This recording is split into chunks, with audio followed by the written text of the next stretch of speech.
పెంచలయ్య ఎన్నిసార్లు దొంగతనం చేశాడు, ఎంత దొంగతనం చేశాడు అన్నది పోలీస్ రిపోర్టు ప్రకారం. ఎందుకంటే అతనికి సింపుల్గా బెయిల్ ఇచ్చి పంపించేశారు. చాలా సింపుల్గా కేసు నడిచింది, చాలా సింపుల్గా తొక్కిపెట్టేశారు, చాలా సింపుల్గా ఎవరికి తెలియకుండా మేనేజ్ చేయగలిగారు. రైట్. కాబట్టి పోలీస్ రిపోర్టు ప్రకారం ఏమేమి దొంగతనం చేశాడనేది ఒక్కసారి స్క్రీన్ పైన చూద్దాం. ఆ లిస్ట్ ఒకసారి చూపించండి.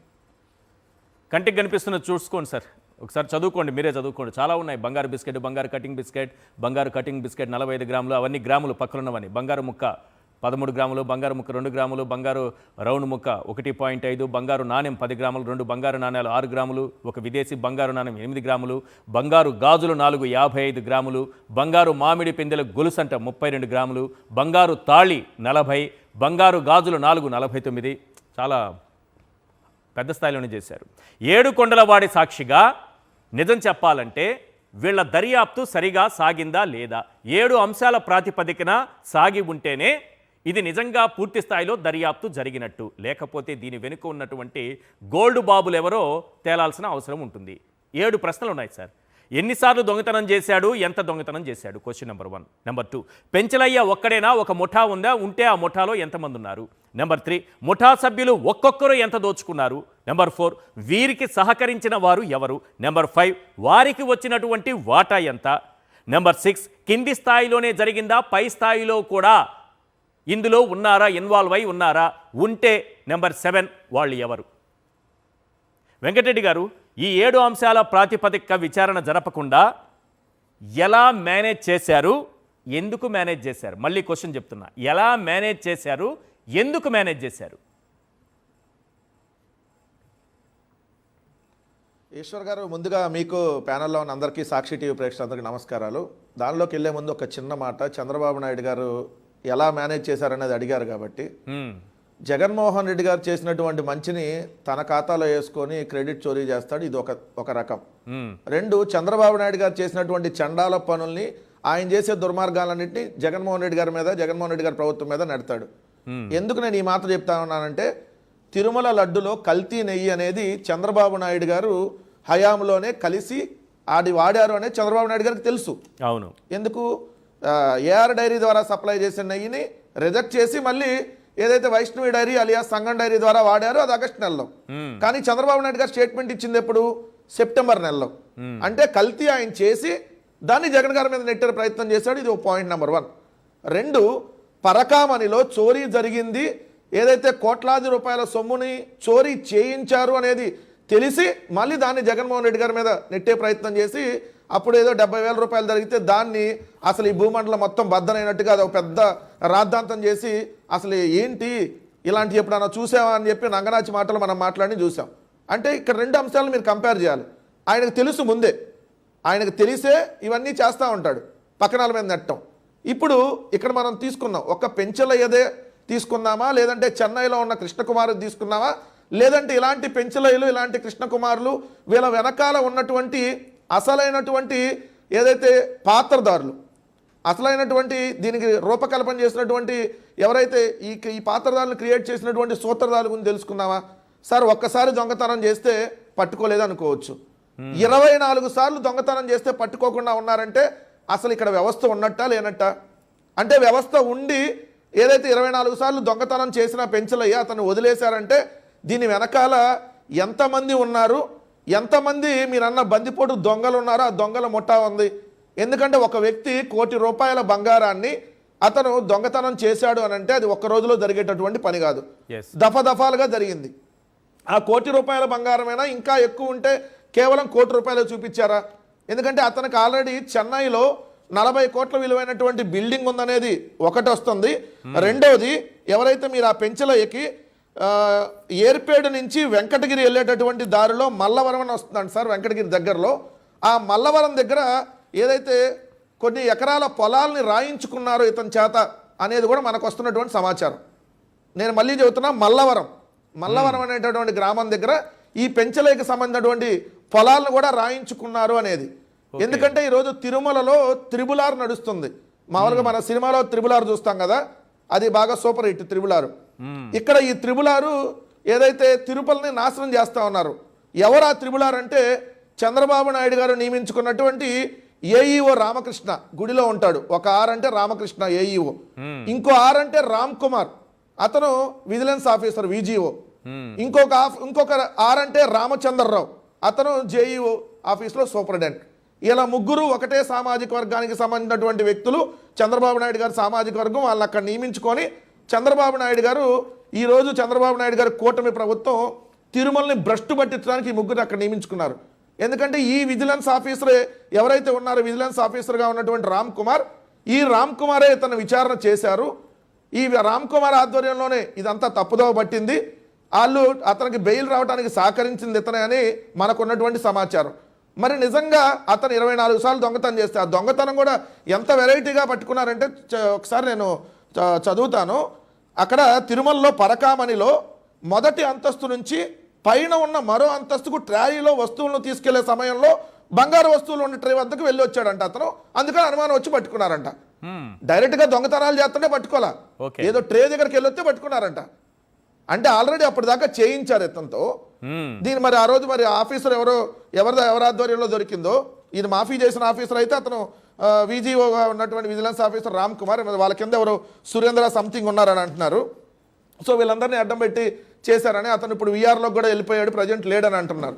ఎందుకంటే ఇవన్నీ ఇది చాలా పెద్ద స్కామ్ అండి. దేవుడు సొమ్ముని 140 కోట్ల హిందువులకు సంబంధించినటువంటి ఏదైతే పవిత్రంగా భావించేటటువంటి ఆ దేవుడు సొమ్ముని, ఆ వడ్డీ కాసులు వాడి సొమ్ముని ఏదైతే అప్పనంగా దోచేసేటటువంటి కార్యక్రమం ఒక ప్లాన్ ప్రకారం. ఎందుకు నేను ఈ మాట అంటున్నానంటే వీళ్ళు అధికారంలోకి రాగానే లక్ష్మణ్ రావు అనేటటువంటి ఒక వ్యక్తిని అనధికారికంగా అక్కడ పెట్టారు. లక్ష్మణ్ రావు మీకు ఆల్రెడీ పేపర్లో కూడా వచ్చింది, తిరుమలలో లక్ష్మణ లీలలో అని చెప్పి ఒక ఆర్టికల్. అతను ఇక్కడ రాశారండి,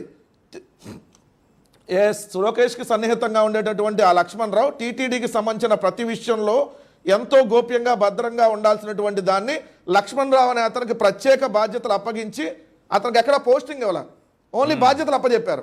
ఎట్లా ఇస్తారు తిరుమలలో ప్రైవేట్ వ్యక్తికి? అతనికి ఏ పోస్టింగ్ ఇవ్వకుండా అతను అక్కడ స్పెషల్ టైప్ 05 అనేటటువంటి గెస్ట్ హౌస్కు ఆయన అక్కడ నివాసంగా ఏర్పాటు చేసుకొని అతను పరకామని, మళ్ళీ నోట్ చేయండి సార్, పరకామని, పోటు, దాతలు ఇచ్చే విరాళాలు, టీటీడీకి సంబంధించిన ఈ ఫైల్స్, టీటీడీ టెండర్లు, దాని మీద ఈయన పూర్తి ఆధిపత్యంగా ఈయనకి అప్పచెప్పారు. పోటు అంటే మనకు సంబంధించిన నెయ్యి ఇవన్నీ కూడా అక్కడే దానికి సంబంధించి తయారయ్యేది. పరకామని అంటే ఇప్పుడు ఈ చోరీకి సంబంధించి ఇవన్నీ, టీటీడీకి సంబంధించిన టెండర్లు, ఈ ఫైల్స్, దాతలు ఇచ్చే విరాళాలు. అంటే ఎంత దోపిడీకి వీళ్ళు డైరెక్ట్గా ఒక మనిషిని పెట్టి అక్కడ వ్యవస్థలో ఎలా చేశారంటానికి ఇది నిదర్శనం కాదా? అతను ఉద్యోగ లేకపోతే టీటీడీ బోర్డులో ఏమైనా మెంబరా ఏంటి అతను? సార్ ఏం లేదు సార్, అతనికి టీటీడీ ఎంప్లాయీ కాదు, అవుట్ సోర్సింగ్ ఎంప్లాయీ కాదు, టీటీడీకి సంబంధించి ఏం కాదు. సో ప్రైవేట్ వ్యక్తులు తీసుకొని వచ్చి ప్రైవేట్ వ్యక్తులను తీసుకొని వచ్చి అక్కడ కూర్చోబెట్టారు. సో ఇది ఒక పాయింట్. రెండు, తిరుమలలో పరకామణిలో చోరీ జరిగినప్పుడు ఏది ఈ పెంచలయ్య అనేటటువంటి వ్యక్తి తిరుపతిలో ఉంటాడు సార్. ఇతనికి ఒక కూల్ డ్రింక్ షాప్ ఉంది అక్కడ కింద, ఏదైతే గజేంద్ర అనేటటువంటి కూల్ డ్రింక్ షాప్, ఇతని పేరు వీరశెట్టి పెంచలయ్య. ఇతను అక్కడ తిరుమలలో ఏదైతే అవుట్ సోర్సింగ్ ఎంప్లాయీగా ఒక యూనియన్ బ్యాంకు సంబంధించి అక్కడ పరకామణిలో దాన్ని అవుట్ సోర్సింగ్ ఎంప్లాయీగా తీసుకున్నారు ఇతన్ని. ఈ తీసుకున్న తర్వాత ఇతను 24 సార్లు దొంగతనం చేస్తే 24 సార్లు ఇతను పట్టుకోలే. ఎలా పట్టుకోకుండా ఉన్నారు? మరి అద్భుతమైనటువంటి ఈవో శ్యామలరావు కదా, పట్టుకోవాలి కదా. చంద్రబాబు నాయుడు గారు ఏరి కోరి తెచ్చినటువంటి వ్యక్తి కదా.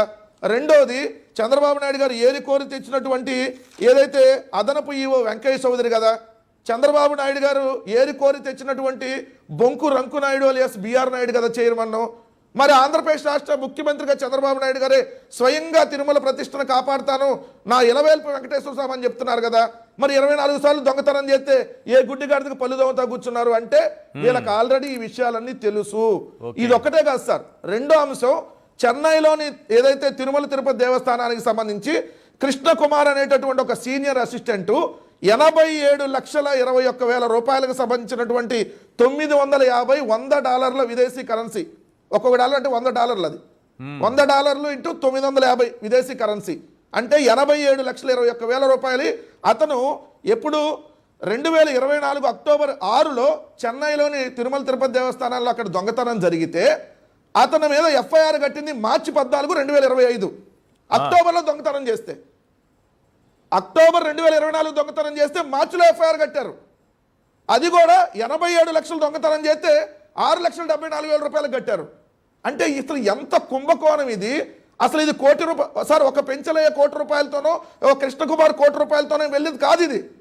దీని 100 కోట్ల రూపాయల శ్రీవారి డబ్బుల్ని, శ్రీవారి బంగారాన్ని భక్తులు అమితమైనటువంటి ఇష్టంగా ఏదైతే శ్రీవారికి ఇచ్చినటువంటి ముడుపుల్ని 100 కోట్ల రూపాయలు కొట్టేశారు ఈ 21 నెలల కాలంలో అనడానికి ఈ 2 ఎగ్జాంపుల్స్ చాలవా? ఇప్పుడు దీని మీద మీరు ఏం చర్యలు తీసుకున్నారు? దర్జాగా బయట తిరుగుతున్నారు. ఒకరితో సాధ్యం కాదు, పెద్ద ముఠా ఉంటే గానీ 100 కోట్లు కొట్టేయలేరు.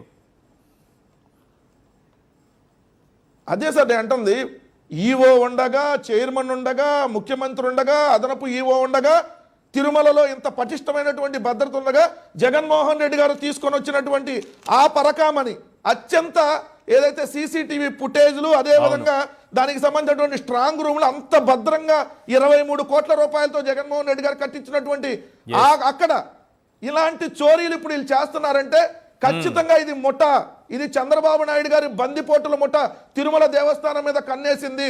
అందుకనే ఈ విధంగా తిరుమల ఆస్తుల్ని ఒక్కొక్కటి వీళ్ళు అన్యాక్రాంతం చేసేటటువంటి దానికి వచ్చారు. అలానే బంగారాన్ని చోరీ చేయడానికి వీళ్ళు కంకణం కట్టుకున్నారు.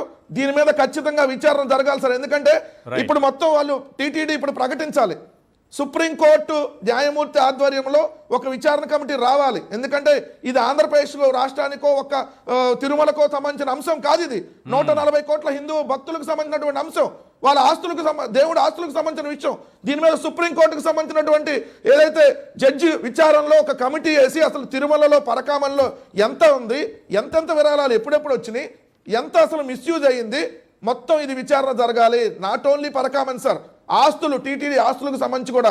ఎందుకంటే ఇప్పుడు ఒక ఆయన మాట్లాడతారు, మొన్న రవికుమార్ అనేటటువంటి ఒక ఎంప్లాయ్ అక్కడ సిఐగా, అదే మొన్న సిఐ లేదు మీరు అన్నట్టుగా అతని పేరు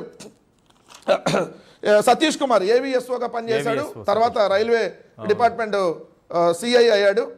సో ఆ సతీష్ కుమార్ చనిపోయాడు. ఈ పరకామణి కేసు విచారణ జరుగుతున్నప్పుడు ఆ సతీష్ కుమార్ ఎలా చనిపోయాడు, ఎవరు అతని మీద ప్రెజర్ చేసి చంపేశారు, మరి ఆ విచారణ ఇప్పటి వరకు ఏమైంది, ఎందుకు దాని మీద ఈరోజు ఎవరు నోరు మీద పట్ల?